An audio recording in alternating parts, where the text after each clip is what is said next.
Hey guys, this is Justice Rushing presenting my channel Just Horror, and today we're doing the second part of my retrospective series on the Final Destination franchise. We'll be covering Final Destination 2, which was released in theaters in 2003.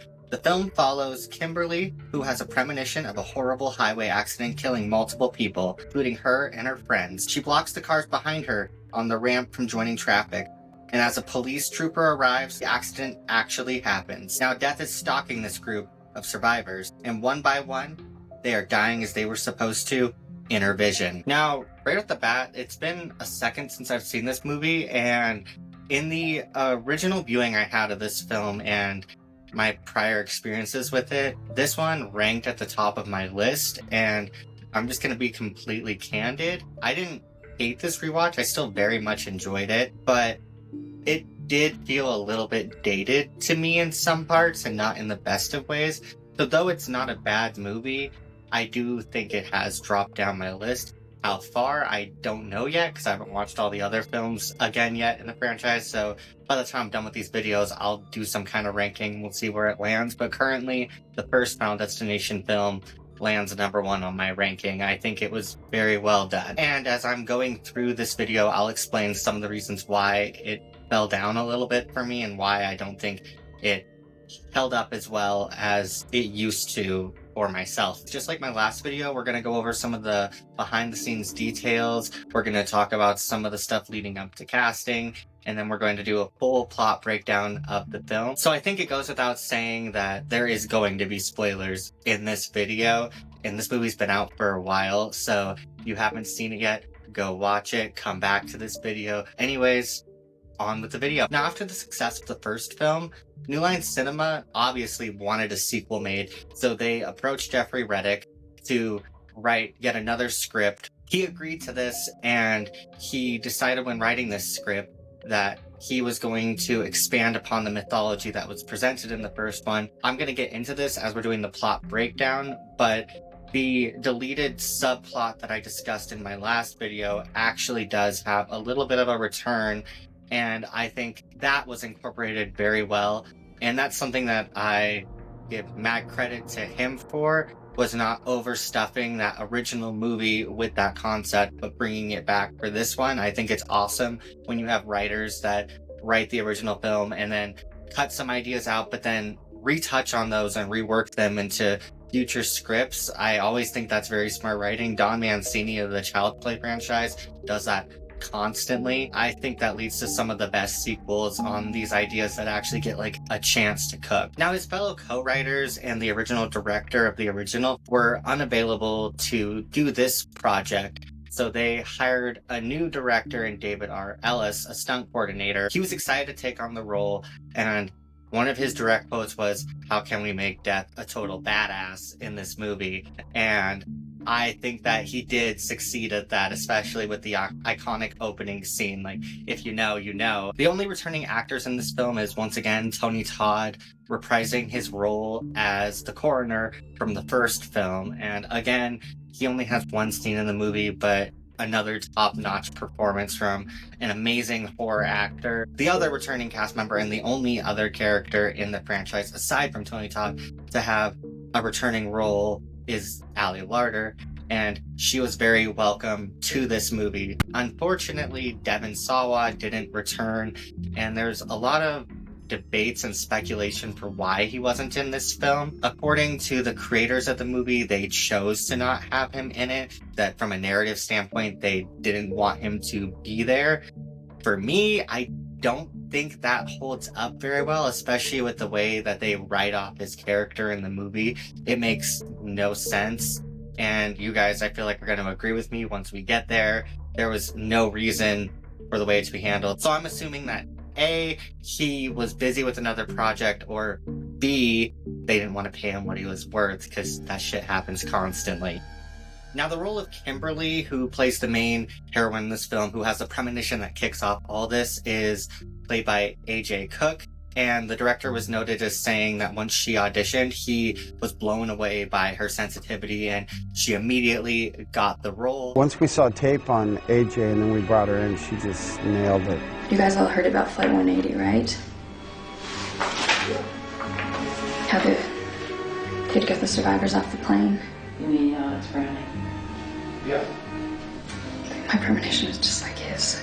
I think she did a really good job and is one of the better final girls in this franchise. And her co-lead, Michael Lanz, was casted onto the film shortly after. A little bit. I think this movie is a little heightened, of course, but no, it's a much more interesting, to me, and clever idea than to have a typical horror movie with a guy with chasing you with a plunger or something. Hey, look, you weren't there. It was weird. She knew she knew the log truck was going to shit the bed. She knew. They called me on a Thursday. They said, go in and read. And I went in and read. And then they hired me Friday, and I was on a plane Sunday. One thing that I saw, too, once AJ Cook got the role that made no sense to me was they had her dye her hair brown so she could be a brunette, because at this time, Ally Lauder was a blonde. And apparently, in the 2000s, you couldn't have two blondes in a movie. Apparently that's confusing to us as an audience. Don't ask me how that makes any sense. Furthermore, Clear was a brunette in the first film, so why not just keep her a brunette? But hey, they did what they did. Can't go back now. I'm not going to get into the cast of all the other characters. There's a few standouts that I'm going to touch on throughout the video. The ones that come to mind to me are Rory, who plays this lovable but also kind of shitty guy who very much has a drug problem. And then we have Kat, who plays this very iconic bitch, and I'm probably going to throw a few quotes from her throughout because I thought she was hilarious the way that she portrayed this character. The rest of them just kind of filled the body count for me personally. But now that we got that out of the way, we're going to jump into the plot analysis of the movie, and I'll throw in little tidbits of behind the scenes information that I found out. There was a really cool mini behind the scenes documentary I saw where they discussed how they did all the special effects in this film. I'll link it down below so you guys can check it out if you want to. It's only 20 minutes. And there's another documentary I found where it goes into the casting of all the characters, shows some of their screen tests. So if you guys want to see that, it'll be right down below.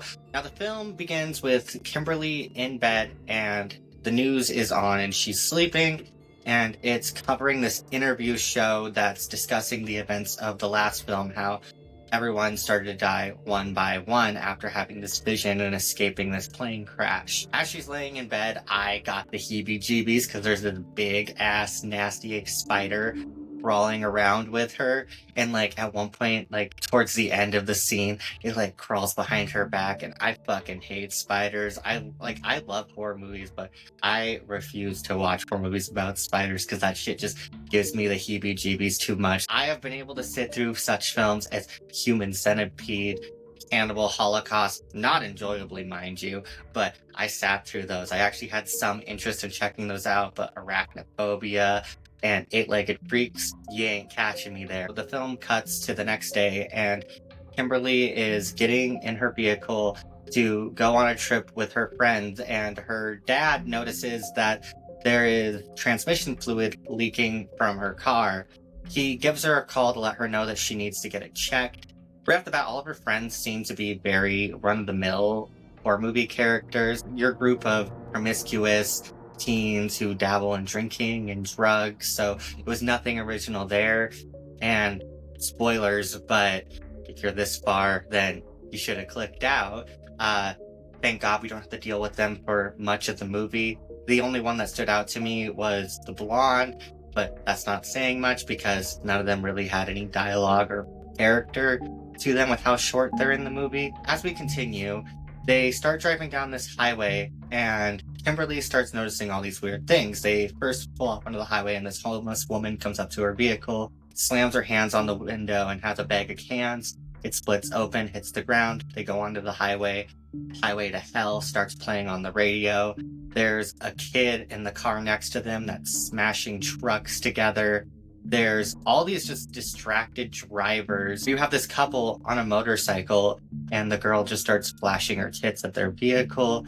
The woman in the car next to them, who will be revealed later to be Kat, is on the phone, barely paying attention to the road. And then there's a semi-truck that passes them, that has a sign on it, like most semi-trucks do, where you can call the company and let them know, like, hey, how's my driving? And it also has a sign on there, I believe, that says, don't drink and drive. But then they see the guy in the rig, and what is he doing? He's drinking and driving. This all eventually leads up to the more than iconic highway premonition. To this day, I don't think there's many other horror franchises that can say that they have such an iconic scene that everybody knows who hasn't even seen the movie. Like, the last film, I discussed how this movie was a huge success, but I don't really think it helped transcend the genre. It didn't do anything that was impactful. It didn't change the horror landscape. And though I don't think any of the films in this franchise do that per se, this film has arguably one of the scenes that just sticks with people. Like, how many people on the highway see a logging truck and immediately get this pit in their gut, like, oh god, no, what if the chain's on that snap and it starts falling? It would never happen the way it does in this film, but the way that it sticks with people, including myself, like, kudos to them. This is honestly one of the best premonitions in the entire franchise, in my opinion. As the premonition starts, all these people that she saw on the highway start dying as the logs start rolling off the truck. One thing that I saw behind the scenes that I found kind of interesting was they tried doing this with practical effects, but the logs would only bounce a couple inches off the ground, not multiple feet up into the air as they do in the movie. So they had to use CGI to make the logs bounce the way that they did. Not only that, they also cut in some other parts of the actual logs breaking apart so that it flowed better and looked more real. And I always think CGI looks way better when you have a base of what the original thing is versus an entire green screen. I'm looking at you, Marvel. But as the crash continues, Kimberly and her friends are swerving around the road. And finally, at the end, she sees this guy burning up, and this semi-truck rams through his car as he's screaming and rams at them, killing all of her and her friends. And then moments later, she wakes up and realizes that none of it's happened, at least not yet. All these things that she saw in her vision start really happening. The homeless woman with the cans comes to their window. Highway to Hell is playing on the radio. She starts to panic, and her friends don't understand why she's freaking out so much, but she knows this is about to happen. She's heard about this before with the kids from Flight 180. So she ends up blocking traffic and stopping all these different people from getting onto the highway. As she's blocking the traffic, you see all of our survivors of the film, or survivors for now, getting upset that they have to wait. They don't understand what the holdup is. Marcus, the officer, goes up to her vehicle to see what's happening, and he has her get out of the car to talk to her. And she tries explaining to him that the crash is going to happen, that she saw it, that it was real. As she's doing all this, the crash does happen, and her friends are sitting there not understanding what's going on. They even look to her like to ask her what's happening. Before she can even say anything, the semi-truck that killed them in her vision ends up barreling towards them. And before she has a chance to jump away, Marcus jumps in and pushes her away from the crash as the semi knocks into her car, killing all of her friends instantly. One thing that I thought was kind of funny rewatching this, especially after just rewatching the original one, is it took Death 39 days to actually start picking everyone off and realizing that it fucked up and needed to clean up its dirty work, versus this time instantaneously after, he's just like, nah, these are 4 more people that I don't want to chase around. Like, let's just get fucking rid of them. Even like at the end of the original Final Destination, it cuts to, I believe, 3 months later. Like, Death ain't doing this shit this time. He's getting the shit covered up, dealt with, done. Fuck these guys. But now that we have our fake cast of characters, her friends, dead, we see our actual cast on the police interrogation room as Kimberly explains her premonition, which none of them really believe her, except for Marcus, who starts to have this weird suspicion, kind of like Clear did with Alex, that maybe there is something to her story. After we leave the police interrogation room, we follow one of our survivors of the crash, who is this guy that just won the lottery. And he's going into his home with this huge stack of what would have been, at the time, top of the line electronics. As he's in his apartment, though, he starts cooking up some old Chinese food, turns on his answering machine, and listens to some old messages. And as he's cooking his food, there is alphabet letter magnets on the fridge, and one falls down, revealing some of the best foreshadowing I've seen in so long. And I am saying that very, very sarcastic. Love when movies do that blatantly obvious foreshadowing. It always cracks me up. One of my favorite offenders of this is probably A Cinderella Story with Hilary Duff. Because waiting for you is like waiting for rain in this drought. Useless and disappointing.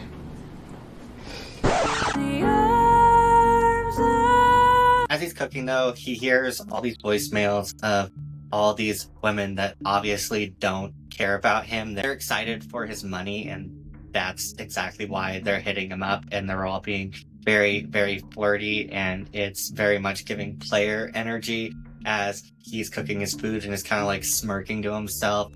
Hey, Evan. It's Tawny. Sorry I haven't called. Hey, listen, I heard about your lottery win. Let's hook up. Hi, Evan. It's Nikki. We met at Tuffer's party last year. I know it's been a while, but I've been thinking about you. Honey, we love you. Shut up, baby, I know it. But as this continues, Death is up to its old antics again, and a chain reaction of events start to happen. He doesn't notice the magnet that fell off into his Chinese food, and he threw it in the microwave. And then his ring falls down the garbage disposal, and he shoves his hand down there, and it gets stuck. The magnet ends up causing the microwave to explode, and the apartment catches fire. And right when you think he's about to burn to death in his apartment, he unleashes his hand and rushes down the fire escape, barely missing this huge explosion that just completely annihilates his apartment.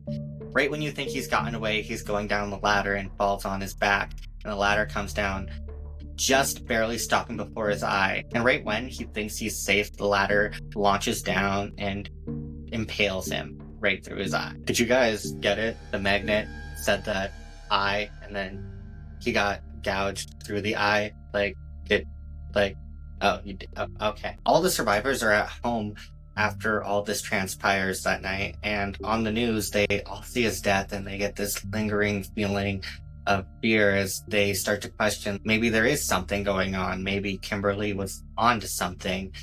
Kimberly sees this, though, and immediately starts doing her own research and discovers that Clear is still alive, and she's actually in this asylum. So the next day, she rushes down to go see her. She gets to this asylum, and she discovers that Clear isn't locked up there against her own will. She chose to be locked up there. She figured that being in this padded room was the safest way that she had of avoiding death, that she wasn't going to let death get her, that she'd rather live no life at all than being at the mercy of death, who would give her this gruesome way of going out. Kimberly tries to get some info from her and lets her know that she has skipped death. In her vision, when Marcus saved her before her friends were hit, he skipped her on the timeline. So unlike last time, death is working backwards, because in the vision, the lotto winner was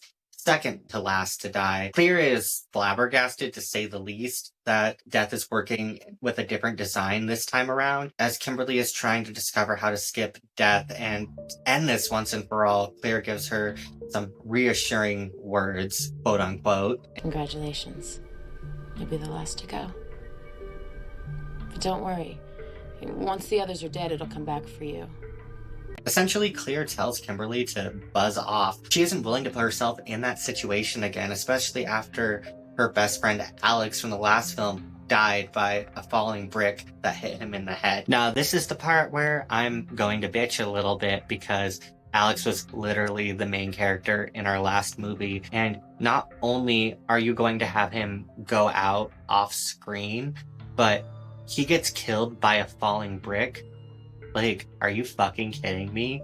That is the most unceremonious way that you could kill off a lead character. So many other characters in the last film had such iconic deaths, and even the worst deaths in that last movie are better than his death, the main character's death. But anyways, I digress. Back to the video. Even though Clear doesn't agree to help Kimberly, she does let her know that if you recognize the signs, then you can get death to skip you and you can beat it, at least temporarily. Kimberly goes back to her house and finds that Marcus the officer is there, and he has done his own research at this point and is far more believing what she has to say. As they're standing in front of her house though, she gets a premonition in her window pane of all these pigeons flying around. She realizes that the mother and son that were in her vision in the highway accident are next, so she rushes to save them. Now the mother-son duo are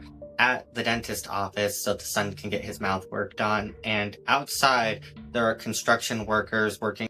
Dora waits out in the waiting room, and just like in the original movie where water starts to follow Todd around, you have a scene of the exact same thing happening to her as water is creeping towards her feet and starts covering this light socket. But just as the water becomes electrocuted by the socket, she sidesteps it. And then as the boy is in the room, he is using laughing gas to knock him out because the doctor didn't feel comfortable doing a needle at that moment because pigeons kept flying into the window and cracking the glass. The doctor steps away though, and the boy is under. A toy fish that's dangling from the ceiling falls out and lands into his mouth, and right when you think he's about to suffocate on it, his assistant nurse comes in and pulls the toy from his mouth, and the look on her face easily reads, "Fuck, we just avoided a lawsuit." As the mother and son duo are stepping out of the dentist office though, Kimberly and Marcus come running up to them and yelling and screaming at them. She sees a flock of pigeons and she yells to them, but the boy doesn't listen and he runs directly at the pigeons, scaring them. They fly up in this construction vehicle, and this giant piece of glass that he has craned in the air comes smashing down, crushing the boy right in front of his mouth. He's just got this, he's always happy and everything's excellent, and that's this little friend of mine, James, who plays my son Tim. He's so happy to be here. Too bad he has to die.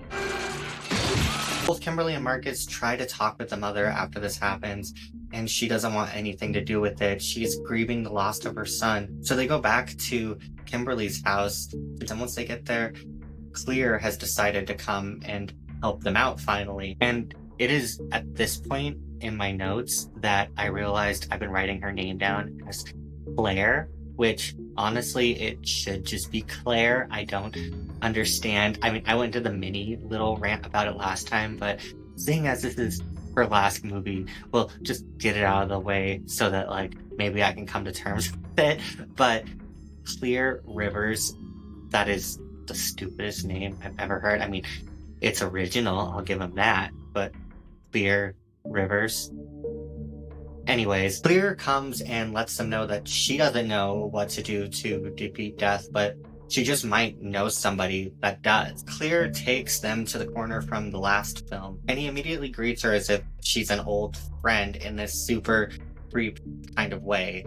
And Clear tries to get him to tell them, like, how they can beat death. And he tells them that essentially there is no way to beat death, that they broke death's design and he's going to come for them. And she calls out his bluff and tells them that, like, time and time again, that they were able to prolong and get death to skip them, her and all of her friends in the last film. And if there is a way to get death to skip them, then there has to be a way to be able to defeat it once and for all and use death's defective design to their benefit. It is then revealed from the corner that new life can stop death and save everyone else. And this was a dropped plot from the original film. And if you guys watched my last video, I discussed this. I'll go over a brief synopsis of it really quick. In the original movie, Clear and Alex have sex and she ends up taking a pregnancy test and she's pregnant. And then after Alex dies in the original ending of the movie, she ends up having his baby. And it was supposed to be a sign that this new life is what ended up saving her and Carter in the end, that it was the thing that broke death's design and made it to where they could actually live out a normal life again. Back to the second one though, they hear the news of this and Kimberly remembers that there was a pregnant woman that was in the crash with them, and she was one of the people that ended up surviving. So they immediately jump to, hey, we have to make sure this woman lives and has her baby, and then we all get saved, essentially. Before they leave, though, the coroner ends up directly speaking to Kimberly. And again, just like in the last movie, he pops into the movie a creep and then leaves the movie a total creep in a matter of minutes. You have to follow the signs, Kimberly. How do you know my name? Kimberly has another vision, and she sees a woman in a van drowning, and the pregnant woman was in a van in her vision originally, so they immediately jump to she is drowning to death. So the officer ends up putting out a bulletin that the pregnant woman is driving the stolen vehicle. We cut to Rory, our lovable druggie, who is going into this elevator, and there's this guy in the elevator with him, and he just starts doing all this really weird shit. What? I absolutely love his character. He is easily one of the best things about this film. He ends up going into Kimberly's apartment, and all of the other survivors of the crash are there as well, everyone aside from the pregnant woman. Lear, Marcus, and Kimberly all start explaining Death's design to the group of them, and some of them are quick to believe and other ones aren't so much. Clear even tries to explain to them that even though Kimberly is the only one who can have visions, all of them can see signs to some extent. They start safe-proofing the apartment, and they all know that Nora's next, and this is the beginning of my love for the total bitch cat. Screw this. I just gotta bite it before me anyhow, huh? As they're finishing up, though, the mother and Eugene end up deciding to leave. The mother decides that her son's dead. Like, maybe she doesn't care about whether or not Death's coming for her, even though she is next. And Eugene doesn't believe in this, that he thinks it's all this superstitious nonsense, and that these last two deaths were just coincidences. Shortly after they leave, though, Rory is still trying to clean up, and he goes into this closet and knocks all this stuff over, and then there is this shadow in the light of a man with a bunch of hooks, and I'm sure there's some kind of Candyman joke I can throw in there, but nothing comes to mind right now. They see this and realize that this is a sign they need to let the mother know immediately. Well, her and Eugene are in the elevator now, and there's this total creeper in the elevator with them that starts like sniffing her hair and looking her up and down. Even Eugene gives him a side eye. But he's holding this crate filled with all of these cans that have hooks on the end of them. Nora gets this phone call. They let her know that a man with hooks is going to kill her. Well, she drops her phone and goes to pick it up, and as she realizes that a man with hooks is in the elevator, she panics and jumps up, and one of the hooks catches her by the hair. And if she would have just taken even a millisecond to just calm down and pull her hair out, she could have so easily survived this movie. But her stupidity is honestly what took her out. She could not have made it any easier for Death if she tried. But she ends up trying to rush out of the elevator as the elevator doors open, and the doors almost immediately slam shut on her neck, and the elevator starts to go up, and it ends up chopping off her head as Clear and Kat come running behind to try to pull her out. A couple of months later, you'll be riding the elevator. Yeah.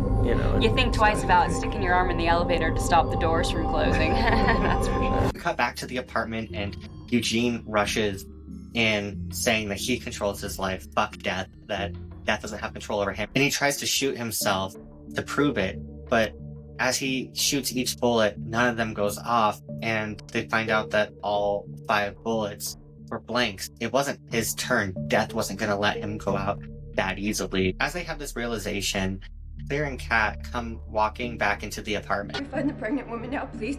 We cut to a little bit later, and they're driving down the highway, and we discover that all these survivors of the crash were survivors of the accidents that everyone died in the last film. And don't think too hard into this because it's very convoluted, but for a sequel, I think it's a very cool plot. I mean, there are so many sequels that throw out Easter eggs and stuff like this that make no sense, but they're just fun to see. I mean, even just look at the memento room of all the past Scream movies, and Scream 6 makes no sense, but it's fucking badass. But in this one, we discover that each person that was supposed to die in this accident but didn't had been involved in the previous accident that killed all of Claire's friends. Kat was supposed to go to this hotel, and there was a propane leak that killed a whole bunch of people, and she would have died.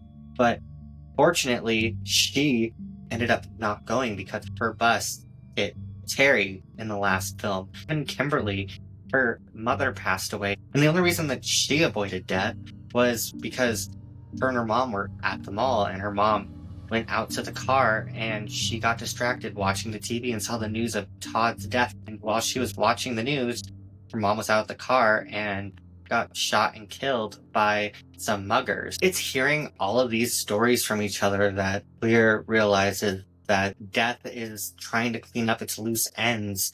Right after they have this heart-to-heart, though, their vehicle has a blowout, and Kat, who's driving, ends up swerving all over the road. And the car ends up wrecking in front of this farmhouse, and there's fuel starting to leak from the bottom of the car. And not only that, pipe lodged through the vehicle, slicing through Kat's seat and barely missing her head. Eugene now has a collapsed lung, and they call an ambulance to rush him down to the hospital. As all this is going on, though, a newsman comes pummeling down the road in front of the farmhouse, and the farmer's son almost gets hit by the van, but right before he can, Rory pulls him out of the way to save him. So I was in the process of editing this video, and I realized I completely forgot to add this scene of Rory with Kimberly, and they have this really sweet heart-to-heart, and I really think that it excels his character for more of just being this side comedic relief. If I die, just throw down my drugs and my paraphernalia, my porno. You know, anything that's gonna break my mom's heart. Throughout the movie, Kat has been smoking these really long cigarettes. They very much remind me of Cruella de Vil's cigarette. It only makes her that much more iconic to me. I don't care what anyone says. But as she's smoking her cigarette, one of the emergency responders comes up and starts trying to get her out of the vehicle with this battering ram because there's a log lodged to the vehicle over the top of her legs. This eventually leads to this awesome scene. Could you be a little quieter with that thing, please? Yeah, sure. I'll just put it on quiet mode. That would be good. R.I.P. to my favorite bitch, may she rest in peace. Her cigarette ends up falling from her hand, though, and sets fire to the fuel that was leaking from the car, which causes an explosion, and this barbed wire fence goes flying through the air, and before Rory can even react, it slices through his body and kills him right in front of Marcus and Kimberly. The behind the scenes for Rory's death was completely epic. The way they were able to use green screens while also doing practical effects, touching on what I was saying earlier, was really cool. I don't even know how to begin to explain how they did the scene, so I'll just show a couple clips here because the creators obviously do a way better job. From the sternum up, that was the actor with his head, his shoulders, and his arms sticking out of this puppet. The actor is the main part of the whole gag. Just prior to closing up the body, once the actor was inside of it, we were able to open up a trapdoor and put all kinds of intestines inside and lung. And then they had positioned and get stacked up there and just kind of leaning over bizarrely. 1, 2, 3, pull. And one guy pulls this way, he falls down that way. In the post-production process, we can get rid of all the other people that were involved in that particular gag that are seamlessly blended away and removed. Now we're going to backtrack a little bit on the plot here and discuss the pregnant woman, because during all these events, they're trickling in more and more stuff about what's going on with her. Marcus's partner does end up finding her. She gets arrested and takes her to the jail, and she's pissed off because her vehicle isn't stolen. It's her van. And while she's in the jail, though, her water ends up breaking, and he has to rush her to the hospital. I am not gonna have my baby in a jail cell! Get me to the hospital! Okay. Our trio of survivors, Marcus, Kimberly, and Clear, rush to the hospital to make sure that her pregnancy goes off without a hitch. Before they leave, though, Kimberly has another vision of what she believes is the pregnant woman getting choked out by this doctor, and all she can see is Dr. Kalarjian. So they know that they need to get to the hospital and stop Dr. Kalarjian from killing the pregnant woman. Eugene, who is already there, is connected to oxygen because of his collapsed lung. And after the doctors leave him alone, that starts yet another chain reaction, because he is next after all. One of the cords pops off of one of the oxygen tanks as the vents in the room close up. The ventilator is getting pulled from the wall and shuts off as the cord becomes unplugged, and Eugene finds that he can't breathe. Our trio makes it to the hospital, and Clear splits up to go and find him to make sure that he's okay. Marcus and Kimberly go rushing to find Dr. Klargian. They end up finding her and stopping her from being able to deliver the pregnant woman's baby, which causes her to be able to have a successful birth. They rush to her room and they see that she's just had the baby, and they jump for joy knowing that they beat death, and she couldn't be more confused who these people are. Right as she gives birth, the cord to Eugene's ventilator was just enough in the wall that it starts working again and he's able to breathe, and all of our characters are able to have a sigh of relief, knowing that this has finally come to an end, that they've survived this, that they beat death. They find Clear and let her know, and she goes over to Eugene's room, but before she makes it in there, Kimberly has another vision. In her vision, she sees the pileup once more, and also in her vision, the pregnant woman never died. She was never meant to die that day. This leads Kimberly to realize that they didn't stop death, that death was still coming for them. And before she can stop Clear from stepping into Eugene's room, she opens the door, and between all the oxygen from the broken tank that's unleashed in the room and a small spark from the outlet, an explosion breaks out, killing both Eugene and Clear almost instantly. In the film, you see Clear get burned to a singe and her body get thrown down this hall, but you don't actually see Eugene die, other than a cut scene. Luckily for me, I don't get to see myself die.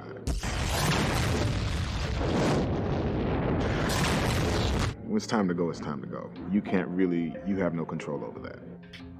Gotta say, if I was in a horror movie, I would be pretty pissed if I was killed off and my death wasn't even shown in the movie, because that's like one of my bucket list things, is to be able to die in a movie. I think that would be so fucking cool. But anyways, I digress. After the explosion breaks out, though, it destroys the hall of the hospital and throws our final survivors, Kimberly and Marcus, to the ground. They're trying to get up. Kimberly notices that her hands are all cut up and bloody, just like the woman in her vision that was in the van, and she realizes that the vision wasn't of the pregnant woman, it was of her the whole time, and that it was her that was able to stop this. Before she can tell Marcus exactly what she's doing, she whispers to him to get Dr. Klargian and steals an ambulance and crashes it into the lake outside the hospital. Marcus goes chasing after her. He jumps into the water after her as the ambulance is sinking, and he watches her as she drowns to death, and then everything goes black.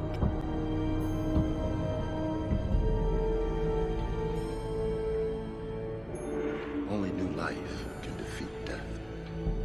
It is my time to go and be in heaven. Do to save us. There are no known survivors. I have to die. We cut to her waking up as Dr. Klargian is giving her CPR, bringing her back to life. Her and Marcus are together and realize that they finally did it, that Kimberly was the new life all along, that they are saved from death. Finally giving us a happy ending for some of our characters. A couple months later, they are at the farmer's house of the farm that they crashed in front of previously. One thing I found odd about this scene is the fact that they were having a barbecue here of all places. I don't understand why these farmers would have invited them back. Also, Kimberly has a dad who I've hardly touched on in this video. In fact, I think I only brought him up once, but it's because he's such a nothing character. I think it would have made way more sense to bring him back to like kind of have the movie come full circle, but obviously they weren't going to do that for the twist we're about to get to. Our group of survivors, though, are chit-chatting, BSing, they're eating kebabs, and for some reason Marcus decides that it's a good idea to try to deep throat his kebab and then gets surprised that it almost stabbed him. Hey Lois, little less yakety yak, a little more cutting up my banana. What am I supposed to do, stick the whole thing in my mouth? I mean, oh, hello. As they're eating, though, the farmers tell them that Rory actually saved their son that day, explaining the only reason why the writers decided to bring them back in the film. Right after they tell Marcus and Kimberly this, though, the propane tanks on the barbecuer explode, killing their son instantly, and the film ends with the mom screaming as the son's arm goes flying directly on her plate in front of her, and we roll to the credits. Okay, so I'll be the first to admit that I had way more fun talking about this movie than actually watching it again. I do stand by that I don't think it holds up as well as it used to for me. I did still enjoy it, and even discussing it made me remember some of the things that I absolutely loved about this film. But overall, I don't think it stacks up as well as the first one does. I don't know, there's just some charm that I felt in the first one. I can't even put my finger on exactly what it was, but I don't think this one quite reaches that level, and I'm curious to see how it'll rank amongst the other films once I go through and do a rewatch of it. But I would definitely recommend this movie, especially after watching the first one. I think it makes a great double feature because in the franchise, I would say these are the two that are the most connected out of all of them. Audiences at the time were very excited about this movie even. I mean, it was made on a $26 million budget and ended up grossing $186 million, being the highest grossing Final Destination movie to date. Good God, ignore me for the next couple minutes because I got my numbers all wrong. This wasn't the highest grossing movie. The Final Destination was the highest grossing movie. The fourth one, the worst one in the franchise, which that's gonna take me some time to come to terms with that. This one actually only grossed about $90 million and was the lowest grossing one in the box office, so you're gonna hear me rambling on for a brief second. Ignore that idiot. He didn't know any better. Fingers crossed the new one does those kinds of numbers and we get another one after this, but we'll have to wait and see till May. Of course, with reviews like that, they greenlit another movie. And again, this film wasn't a critical darling by any means when it came out. Critics wrote it off as yet another excuse to just show some gruesome death scenes in place of actual characters, and honestly, they should have known they were signing up for that. That's what all of these movies are about in the first place. So buzz off, stay in your lane, and watch things that you'll actually be able to appreciate versus not, but whatever. Anyways, though, that wraps up this retrospective, and I'm going to be covering the third film here, I would hope, in the next couple weeks. And if you want to see that film and the rest of the films I plan on doing in this series, then click the subscribe button right down below. If you like this video, I would love if you gave a like or a comment. And I also plan on doing other reviews between now and then. So if you guys want to stick around and see what I got to offer, then feel free to hit that button. With all that typical YouTube jargon out of the way, though, this has been Justice, and I hope to see you guys on the next one.